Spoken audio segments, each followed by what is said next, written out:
नमस्कार, मैं हूं सच्चिदानंद वशिष्ठ। और सज्जनों, व्यक्ति का शरीर है और शरीर जो है मशीनरी है।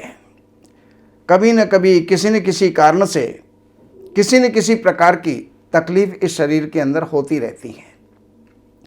लेकिन एक ऐसी तकलीफ है, ऐसी बीमारी है जो सुसाध्य है। छोटी मोटी दवाई ली और वो ठीक हो जाता है। एक कष्ट साध्य है, यानी थोड़ा परिश्रम करने के बाद वो जो है ठीक होती है, थोड़ा समय लेकर के ठीक होती है। एक होती है दुसाध्य, ऑपरेशन भी होता है, ये भी होता है, वो भी होता है, फिर वो जा कर के ठीक होती है।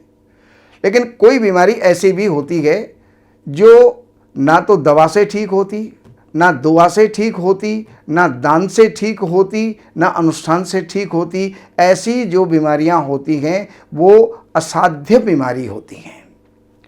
तो असाध्य बीमारी भी साध्य हो सकती है, जो मैं आपको प्रयोग बता रहा हूं। आपको पता है, जब समुद्र में 14 रत्न निकले तो रत्न जो निकले वो तो साथ साथ में निकलते चले गए, लेकिन असली जो रत्न था वो था अमृत। उसको प्राप्त करने के लिए सारा प्रयास किया असुर और सुर, यानी देवता और राक्षस दोनों ने मिलकर के और समुद्र मंथन किया था। बहुत सारे रत्न निकले, ऐरावत हाथी निकला, उच्चैश्रवी घोड़ा निकला, कल्प वृक्ष निकला, और उसके अंदर जो है कई प्रकार की चीज़ें निकली। महालक्ष्मी भी उसके अंदर से निकली, शंख निकला। लेकिन अमृत जो था वो सबसे बाद में निकला। और अमृत को लेकर के कौन आया? धन्वंतरी भगवान। वो अमृत का कलश लेकर के और प्रकट हुए थे। वही अमृत है जिसके कारण से राहु जिंदा रह गया, जो आज भी हम सबको ग्रसित करता है, सूर्य चंद्रमा को ग्रसित करता है, अन्य ग्रहों को भी ग्रसित करता है। वो अमृत का ही प्रभाव था। लेकिन वो अमृत उस काल में था।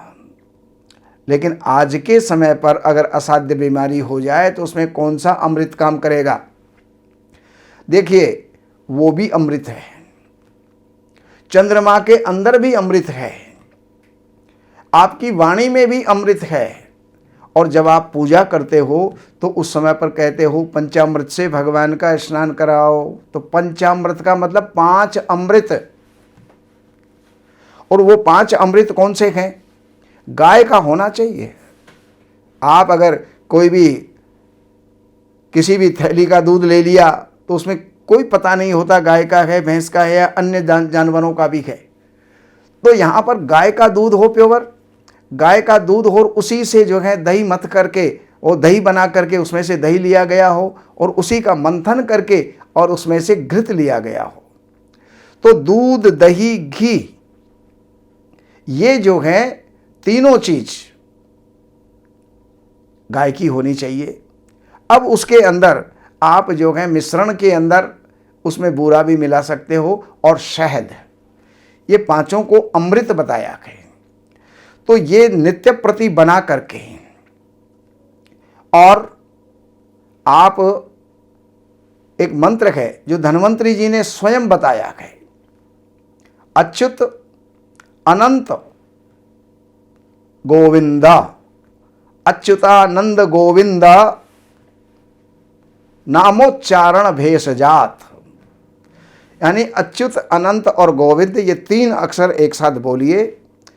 धन्वंतरी जी ने कहा है नामोच्चारण भेषजात नश्यन्ति सकला रोगा, सारे रोग नष्ट हो जाते हैं। सत्यम सत्यम वदाम्यहम्, मैं सत्य कह रहा हूँ, मैं सत्य कह रहा हूँ। और ये किसी और का वाक्य नहीं है, ये भी धन्वंतरी भी भगवान के 24 अवतारों में से एक हैं और उन्होंने ये बात कही है।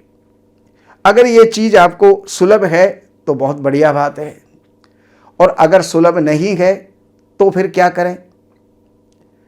गुड़ूची, जिसको आप गिलोय भी कहते हैं, वो भी अमृत होती है। उसका एक नाम संस्कृत के अंदर अमृता भी है। तो गुड़ूची से और दूध, दही, घी, शहद ये गाय वाले अगर आपको मिल जाएं तो उसके अंदर गुड़ूची का चूर्ण मिला करके, गिलोय का चूर्ण मिला करके, और आप जो है भगवान धन्वंतरी का ध्यान करके, अग्नि जला करके, और उसके अंदर अगर आप इन द्रव्य की आहुति देते हैं, अच्युतानंद गोविंद नामोच्चारण भेषजात नश्यन्ति सकला रोगा सत्यम सत्यम वदाम्यहम, इस मंत्र से आप आहुति दीजिए, इसी मंत्र का उच्चारण कीजिए, तो आपका जितने भी जो रोग हैं वो सकल रोग शांत हो जाएंगे। अब इसी में संदर्भ में एक बात और बताता हूँ।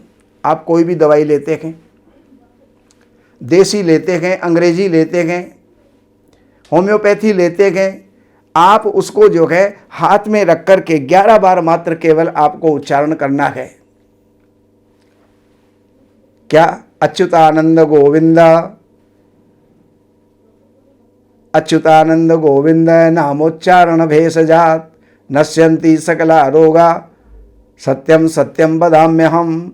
ये 11 बार उच्चारण डेली करके उसमें से जो आपकी डोज है, जो आपकी मात्रा है, खुराक है, 1 गोली है, 5 गोली है, जितनी भी जो उसमें से दवाइयाँ हैं उनको आप लेंगे तो जितना असर बिना मंत्र के होता है उससे 10 गुना असर आपको स्वतः प्राप्त हो जाएगा। आप अगर ये चाहें तो 5 बीमार एक तरीके के, 5 बीमार एक ही तरीके के 10 बीमारों को आप ले लीजिएगा, और एक तरफ जो है बिना मंत्र के आप औषधि प्रयोग कीजिए, और एक तरफ जो है मंत्र के साथ में औषधि का आप प्रयोग कीजिए, तो उसके अंदर आप अंतर स्वतः आप देख लेंगे।